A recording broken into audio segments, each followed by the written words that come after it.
Fellas, I'm JU, and I just felt like I needed to make this video, man. This subject has been on my mind heavy like all last night. So here we are. It's another beautiful day, and today's topic is they are profiting off our lust.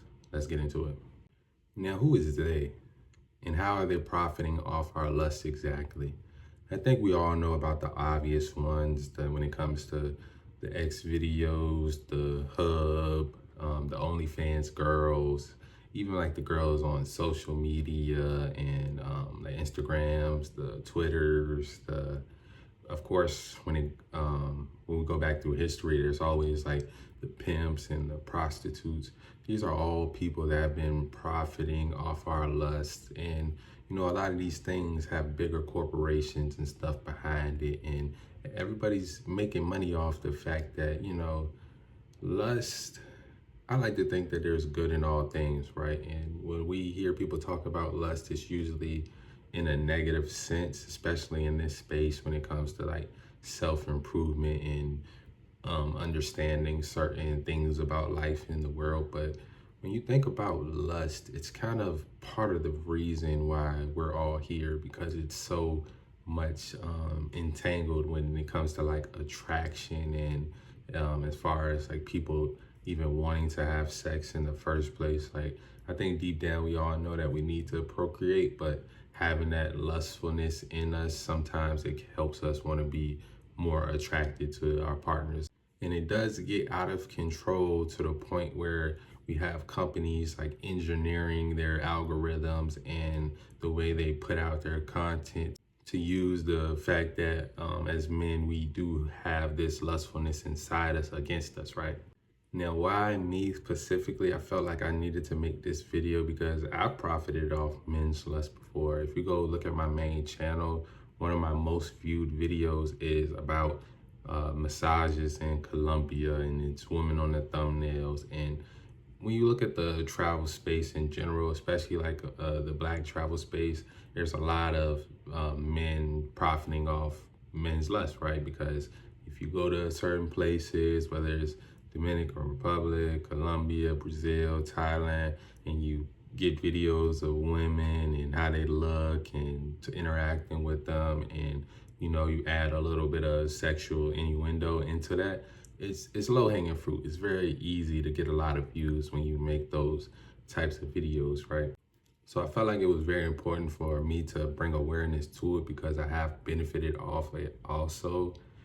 And the thing about a lot of this stuff is that, yeah, it's always going to be a place for it, right? It's going to be a place for lustful content. And, you know, there's many other ways that it's easy to make money. You know, they got profiting from men's lust. You got women's desire to be beautiful. You got children's education, the elderly desire to like look young and stay young, and other things that are like seen as kind of like low-hanging fruit in the business world. But I do think profiting off men's lust is one of the most dangerous ones because it not only affects the men, but it affects the children and the young boys that also have access to this type of content. There's a lot of danger when it comes to like getting into porn and these sites and all this different types of content as a young age. And I know that from firsthand. I got into watching porn and stuff at probably around like age 10, 11, right? And it definitely shaped my young teenage years and my early adult years in having like a negative, I won't really say like a negative outlook on like sex and stuff, but it definitely made me a person that was objectifying women and only saw women useful for one thing, and had me overly obsessed with sex. Now we look at the next generation that's coming up after me. How do we help them? And I don't really think it's about, oh, we hide it from, like, I think men been trying that for years. Like, even when it was just magazines and stuff, our fathers used to hide their magazines and hide their videos and stuff like that, and we thought that was okay. Then the internet rolled around, and the thing about it is when you find these things, like my dad, when he caught me watching porn, I told this story before, The main thing he just told me is just like, mind you, I'm like 11, 12, right?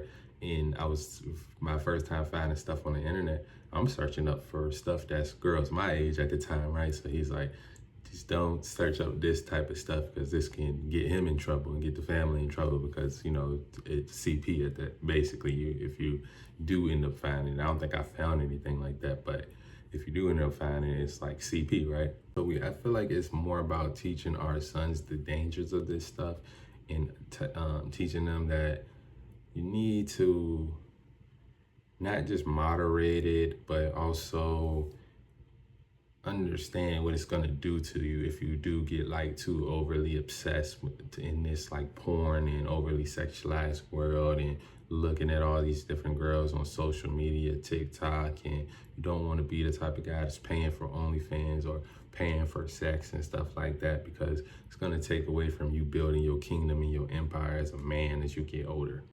And we got to think about this, man. It's 2024, man. It's the end of 2024.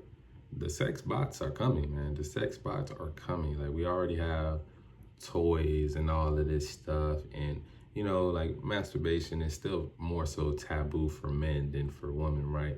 So when this stuff comes, like, women aren't going to find anything wrong with it. Like, they're already using toys, using roses, dildos, and all that stuff, right? Women aren't going to find anything wrong with this stuff. So it's up to us as men to really teach our kids, our sons and our daughters that, like, yo, this stuff, yeah, may be pleasurable, but everything quick, instant gratification is not going to help you in life. Because it's going to be very important. Like, if you got young kids under the age of 5, by the time they get to their teenage years, there's going to be places where you can go and just, you know, it's going to be a robot there, not even a real person, but it's going to look and feel just like a regular person. And that's so dangerous for like the mental health of these kids growing up. So it's just up to us as men to kind of combat some of these things, bring awareness to some of these things, and also just guide them in a direction. And the best way is to be examples. Like, we can't be messing with the sex bots, man. Like, we can't be doing it. You know, it's like, okay, you got a robot in your house and it's helping you out with certain things, whether it's business or cleaning or cooking and stuff like that. That's cool.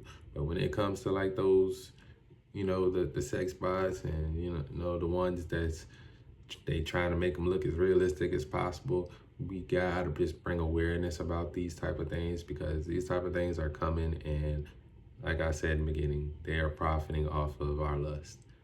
That's all I got for y'all today, though. If you like the video, drop a like on it, share it with somebody that you think it would help.